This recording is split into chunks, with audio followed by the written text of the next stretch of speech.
heard the saying, if you're not at the table, you're on the menu? Well, the storm clouds are gathering and appear to be more potentially damaging than I have seen in almost 50 years. Here is some of what MR is already dealing with this year. While independent contractor status is generally considered a tax-related issue, it also is impacted by labor law. Stemming from California's legislation passed in 2019, Michigan has already introduced a bill that emulates what is passed in California. If passed as it has been proposed here, realtors would likely no longer be independent contractors, creating huge changes in work-related liability and economics. The damage a 6% sales tax on services could have on real estate is also significant. It could add cost to appraisals, home inspections, settlement services, and of course, commissions. Borne by the buyer, the seller, or you, it would either raise the cost to buy or sell or reduce your income.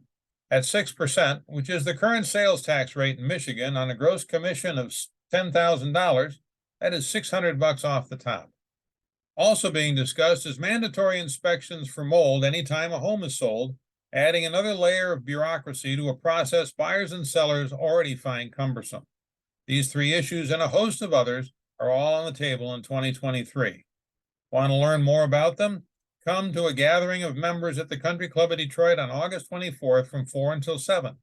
Since food and beverage are part of the event, registration through the board website is required. Market condition.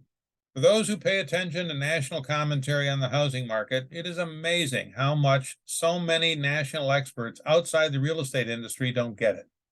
Perhaps the question that confounds them the most is how prices can continue to increase for homes when interest rates have tripled in the last 12 months.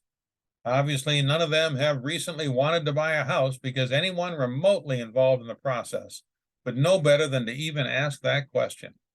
From a boots-on-the-ground perspective, here's what the market looked like as we moved into the second half of the year. While the number of active listings had declined year over year, and as a result, fewer offers were made on homes, there were still almost 22,000 closings in the first half of the year across Wayne, Macomb, St. Clair, and Oakland counties. It is also noteworthy that the absorption rate, which measures the pace of sales, was up from last year at the end of June to now just over 40%. That's a 2.5-month supply of homes, making the sales inventory very competitive for agents working with buyers. Upcoming activities.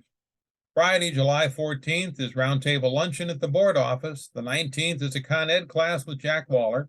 The 21st is our coffee pop-up at Sweetwater's on Garfield, and July 31st is the last day for golf outing early bird registration.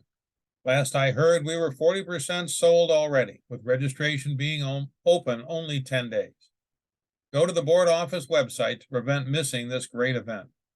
August 4th is happy hour. Roundtable is the 11th, and we will be back at Nino Salvaggio's on Hall Road. August 17th is coffee pop-up. The 22nd is Learning Through Leadership by our Young Professionals Network at the Sterling Heights Community Center. 24th is our gathering at the Country Club of Detroit to support RPAC, and as the end of summer approaches on August 30th, we have a general membership meeting at the Grosse Pointe Yacht Club. Lastly, I want to encourage everyone to watch Brian Westron's most recent Letter of the Law video on RESPA.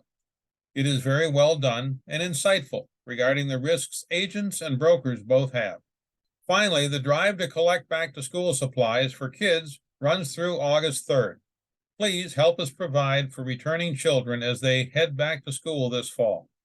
Let's wrap it up there. Until next week, be productive, successful, and profitable, and as always, stay safe.